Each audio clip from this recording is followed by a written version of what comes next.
বর্ধমান শহরের আবাসন থেকে এসটিএফ এর জালে জঙ্গি হামিম মণ্ডল। এসটিএফ সূত্রে দাবি, এই হামিম মণ্ডল পাকিস্তান থেকে অপারেট করা জঙ্গি শাহজাদ ভাটের গ্রুপের সদস্য। পাকিস্তানের গুপ্তচর সংস্থা আইএসআই এর সঙ্গেও তার যোগাযোগ রয়েছে। এসটিএফ সূত্রে দাবি, খোদ মুখ্যমন্ত্রীকে ফলো করার নির্দেশ দেওয়া হয়েছিল এই কুখ্যাত জঙ্গিকে। এসটিএফ সূত্রে আরও দাবি, ধৃত জঙ্গির কাছ থেকে উদ্ধার হয়েছে মুখ্যমন্ত্রী শুভেন্দু অধিকারীর লোকেশন সংক্রান্ত তথ্য।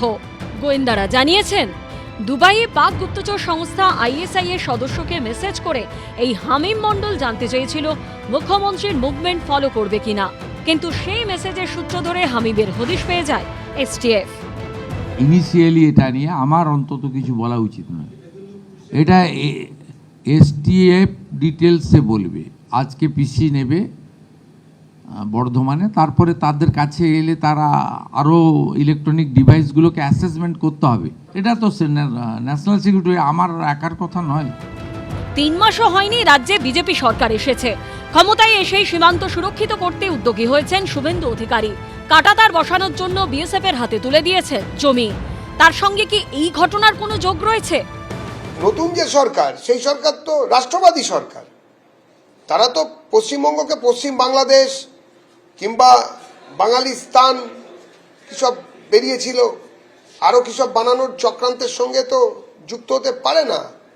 সেই জন্য এই সরকারের যিনি মুখ্যমন্ত্রী শ্রী শুভেন্দু অধিকারী, তাকে টার্গেট করা হয়েছে।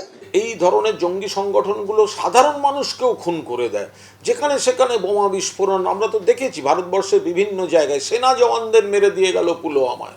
ফলে নিশ্চিতভাবে মুখ্যমন্ত্রীকে নিরাপদ রাখা উচিত, পাশাপাশি এমনভাবে জঙ্গি দমন করা উচিত যাতে সেনাদের প্রাণও না যায়, সাধারণ মানুষের প্রাণও না যায়। মুখ্যমন্ত্রীর বাবা প্রাক্তন সাংসদ শিশির অধিকারী জানিয়েছেন, এই আশঙ্কা নাকি আগে থেকেই করেছিলেন গোয়েন্দারা। আমরা 3 মাস আগে থেকে জানতাম। ভারত সরকারের সিক্রেট সার্ভিস আমাদের অ্যালার্ট করেছিল মোদিজি এবং শুভেন্দুর আক্রমণ হতে পারে, এবং বাংলাদেশ থেকে বিরাট জঙ্গি গোষ্ঠী আপনার বাংলাদেশ হয়ে অথবা পাকিস্তান হয়ে ভারতে ঢুকেছে, এবং তারা নিশ্চয়ই মোদিজি এবং শুভেন্দুকে টার্গেট করেছে। ভয়ঙ্কর ব্যাপার যে ক্রস বর্ডার টেরোরিজম, বর্ডারের ওপার থেকে যদি লোক এসে এখানে অপারেট করে, এবং যা শোনা যাচ্ছে যে রাজ্যের মুখ্যমন্ত্রী তার গোটা মুভমেন্টের ডিটেল সেটা তার কাছে রয়েছে। ব্যাপারটা অসম্ভব সিরিয়াস। রাজ্যের নির্বাচিত মুখ্যমন্ত্রী টার্গেট, এটা একটা ভয়ঙ্কর ঘটনা। এই ঘটনা ভাবাচ্ছে নিরাপত্তা বিশেষজ্ঞদেরও। আমাদের মুখ্যমন্ত্রীর আপনারা দেখাচ্ছেন যে তার ডাটা কালেকশন হচ্ছিল, এটা একটা মারাত্মক ইঙ্গিত করছে। কারণ এই মুহূর্তে আমাদের সঙ্গে বাংলাদেশের একটা সম্পর্কের ব্যাপারে দোটানা চলছে, বিকজ আমরা নানান রকম ভাবে চেষ্টা করছি যত অবৈধ অনুপ্রবেশকারী আছে সেগুলো বন্ধ হোক, অনুপ্রবেশ, এবং যারা ঢুকে বসে আছে তাদেরকে তাড়ানো হোক, এবং তাতে উনি একটা মুখ্য ভূমিকা নিয়েছেন। ধৃত জঙ্গিকে জেরা করে আরও তথ্য জানার চেষ্টা চালাচ্ছেন তদন্তকারীরা। সৌমিত্র রায়, ঋত্বিক প্রধান ও ব্রতদীপ ভট্টাচার্যের রিপোর্ট, এবিপি আনন্দ।